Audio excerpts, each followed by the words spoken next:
ជំរាបសួរប្រជាជនទូទាំងអាណាចក្រកម្ពុជានាងខ្ញុំ Alina Central Natalie Miss Queen ស្វាយរៀង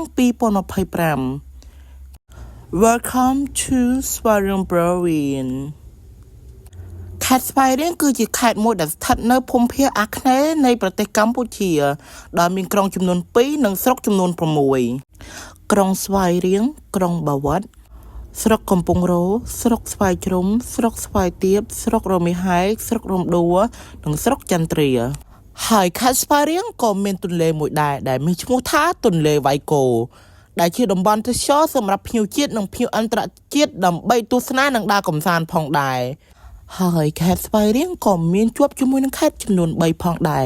ដោយភាគខាងកើតជាប់ជាមួយនឹងខេត្តតៃណាញ់ឬក៏ជាខេត្តរងដំរីនៃកម្ពុជាក្រោម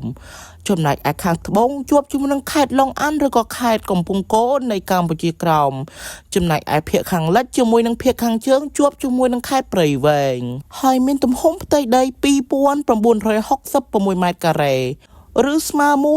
1.63% នៃប្រទេសកម្ពុជាហើយខេត្តស្វាយរៀងក៏មានប្រាសាទចំនួន3ផងដែរ1ប្រាសាទវត្តតួស្ថិតនៅក្នុងក្រុងស្វាយរៀង2ប្រាសាទព្រៃបាសាក់ស្ថិតនៅក្នុងស្រុកស្វាយជ្រុំ3ប្រាសាទជាហោស្ថិតនៅក្នុងស្រុករមាសហែក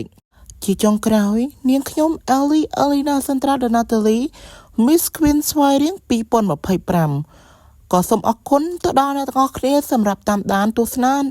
Video Tourism របស់នាងខ្ញុំដែលជា Miss Queen ស្វាយរៀង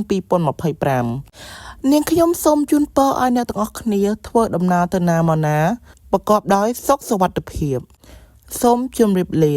See you next time. Thank you.